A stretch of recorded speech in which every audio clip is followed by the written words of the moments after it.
you better come over. I think I've lost my voice. She says, hang on, I'll come over and help you find it. I said, "Boo, you know, this is no time to make jokes." I said, "I've really lost my voice."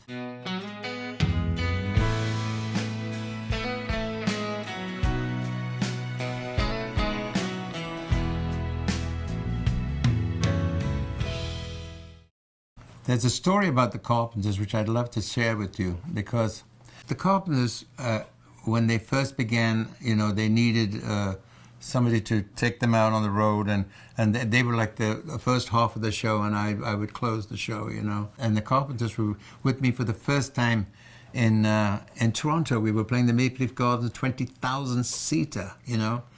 And I arrived in Toronto, and I did my rehearsal, and I went to the hotel, and I thought I better get some rest before the show because there's a lot of people going to be there tonight. So I go to bed for the afternoon for a little siesta. And what happened? The air conditioning kicked on, and in those days, whatever they used in the air conditioning was no good for the vocal cords. So it dried me out. I lost my voice. Now I called up my agent, and I said, "Listen, you better come over. I think I've lost my voice." She says, "Hang on, I'll come over and help you find it."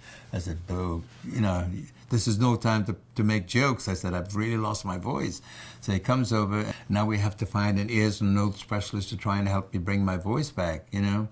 And this is where I met a man that is my friend to this day. It was in 1960, from 1967, 68. His name is Dr. Simon McGrail. And he had this medication. He was an ears, nose, and throat specialist, and he also used to do operations for voice boxes and things. So he's a very accomplished, very good doctor, you know. He came up with this mixture, and he started spraying my throat. Well, the Carpenters went on for their set, and they did half an hour. And they did fantastic. The audience went berserk, you know. So then the comedian went on, and he did half an hour. Now, I hadn't got my voice back. He's spraying it, and I'm throwing up. I'm saying, "Oh, I'm having a terrible time." I couldn't do anything, you know. So anyway, he says, "Just be patient. It'll come back. It'll come back." You know, so Dr. McGrail says, Simon McGrail. He kept spraying it. Then the Carpenters had to go on for a second set. Well, they didn't have a second set, so they had to do the first set again. Well, this time they weren't received too well. They got the slow hand clap, you know. Now they're waiting for me to go on stage, and I couldn't go on. So I said to the doctor, I said, "Simon, I said, I'm going to have to go. I'm going to have to go on. So try it. I'm going to have to try it." So I go on, and I had no voice for the first show. People went, you know, they know that's not me. For a couple of songs, and then on the third song, the voice came back.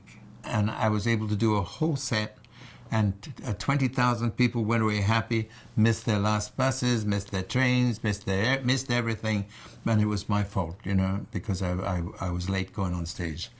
But nevertheless, we had a very successful concert, and that was the beginning of my meeting of the Carpenters. When my children were very young, and we would go to Tahoe to do gigs in Tahoe, they used to be playing there at the same time, you know, with me. So Karen would come over to knock on the door and say, "Do you want me to take the kids for a walk?" And she used to take my little babies for a walk, you know. So she was just a wonderful. I thought her voice was the cat's meow. It was unbelievable, you know. It's just the best. It was so smooth and so appealing. You know, I loved her very much. She was a great person, a great artist, and a sad loss. Sad loss to the musical world and to much too young. Anyway, that was the beginning of the Carpenters with me. Where I lost my voice, and they had to go on twice, but their music is just unbelievable and has been. And I knew they would be superstars, you know. I try to be the best I can and try to understand. Angel on my shoulder, the earth beneath my feet. I'm a lucky, lucky man.